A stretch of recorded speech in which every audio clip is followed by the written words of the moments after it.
Welcome, everybody. This is our second part of our two-parter on elementary science and teaching that remotely. Hopefully you watched the first part of this, but my name is Nancy Latham. I'm from the University of Illinois Urbana-Champaign, and I have my friend and colleague, Allison Meyer, who is an associate professor in the School of Teaching and Learning at Illinois State University. And we're talking about science and STEM and bringing that into the home. And if you were able to watch our first part of this one, we were really, Allison was talking a lot about how we need to rethink, not just do it differently, not just take what we always did in the room and try to move it into a remote, remote platform, but we also have to kind of rethink how we think about it overall. We have to rethink and go away from stuff-based that may need a lot of stuff and have those kinds of requirements, or even just fact-based and that kind of regurgitation of facts, but how we can blend it into other things we're doing. Last time we talked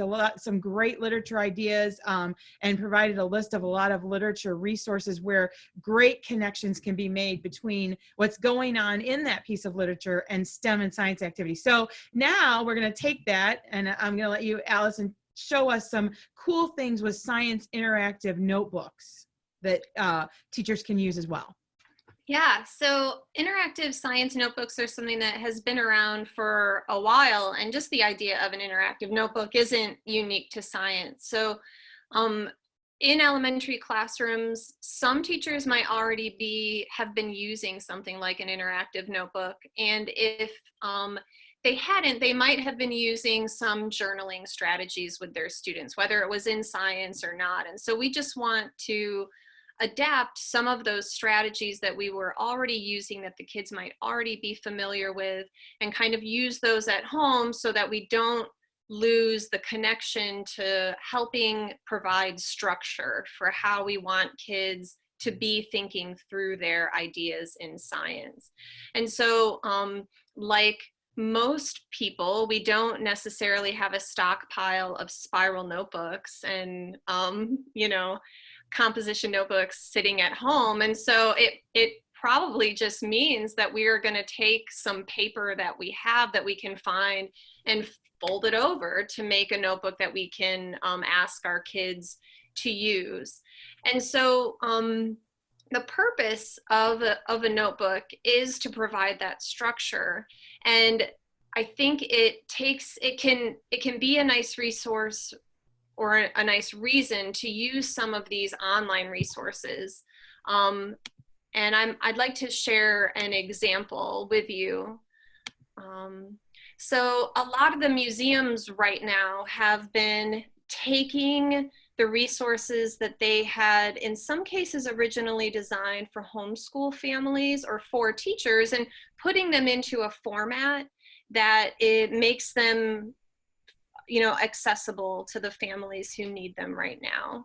And so one way that we might be using our notebooks at home is just like in the writing prompts that I'm seeing my children's teachers using, creating some science prompts. And maybe those prompts get kicked off by using a link to one of the resources that are provided by museums right now. And so an example could be something like the Cornell Ornithology Lab is fairly well known amongst teachers, and they have some great video resources, as well as a lot of lessons and activities, investigations you can do at home. They have Spanish language resources, which I think is badly needed right now in science education. And so one possibility that we have done here at home is we started out with a video about, a 5-minute video about different types of birds. And why are owls' eyes up front? Why do they have like faces like that? And why do some hummingbirds have beaks that are so just freakishly long? All of these different sort of whimsical characteristics that different species have, and the different environments that those birds have adapted to. And having a journaling activity. I don't have it digitally. I have my daughter's interactive notebook, which is just printer paper folded over, and she has done the important task of naming it and drawing a picture on the front. That's always and then having an interactive notebook has a prompt that the teacher has provided. And so after she watched that video, I wanted her to describe 3 parts of a bird that help them eat, you know, and for her age group, that's kind of where the thinking needs to be, just kind of a basic appreciation of structure and function, which is a topic in science. She's what grade, Allison? Remind me. 3rd grade. So 3rd grade, right. So yeah, I can totally see. I mean, and what I love about this is it has so many extensions. It has so many, I mean, you know, hopefully I think families are taking more walks than ever. Absolutely. You know, you can connect it to, we can do a little bird watching. Absolutely. We can talk about what we know. I mean, I think that those extensions into the real science I see around me, you know, I love those. So, you know, you've kind of got this interesting cycle of, I can find the science in my literature and I can take that science and find it in my world. Exactly. I mean, I love that.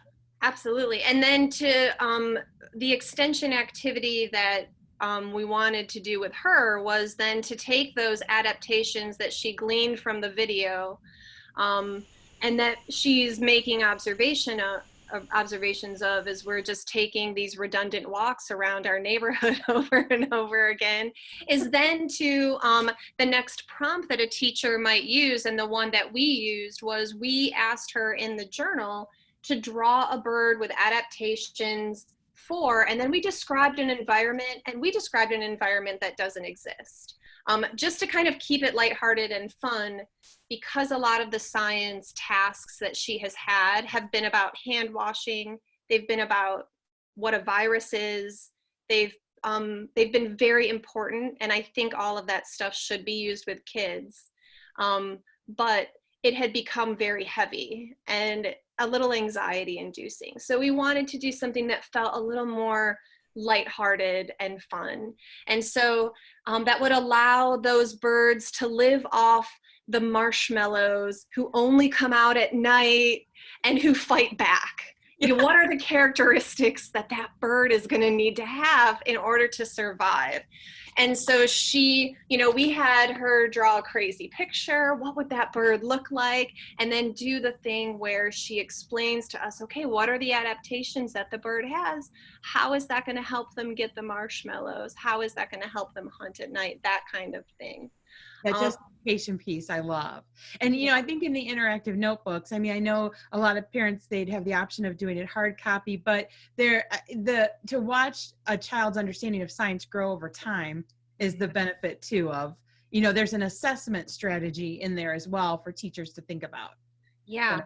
Even if you're going to have them use a tool, you know, like Seesaw or something, I'm seeing a lot on our kids' teachers, a lot of just bravery on trying a new technology right now and saying, hey, let's give this a try. I know we never used it. You could do a digital journal in the same way where then the kids, it's really even more reflective of science, that they're seeing each other's ideas as well. Yeah, and I was just thinking about how so many of those tools now, Allison, have annotation features. So, you know, a teacher could be looking at a child's interactive journal with them and annotating and saying, well, what if the marshmallows are all mini marshmallows and we do this? How does that change what your answer or your, you know, justify what the bird needed? I mean, or maybe they're the huge ones, or, you know, or they started to melt and now it's gooey. Yeah. Oh, that's a great one. It's a hot jungle that they live in. Yeah. Exactly. I mean, there's so many things that a teacher, there's an interactive piece there too, as they're sharing their journal, I guess, you know, I love that. I love that. So yeah, these are great ideas. I love these resources. Again, we're going to have all of these up on our site. That so many that Allison didn't talk about. When I first asked, we were chatting about doing this, I said, well, this sounds like we could at least do 2. And now I'm thinking we could have done 7. Maybe we'll do more. But anyway, thanks, Allison. I appreciate it. We'll put the list up and we hope you'll all look for more 10 Talks. Thanks. Take care, everyone. Thanks, Nancy.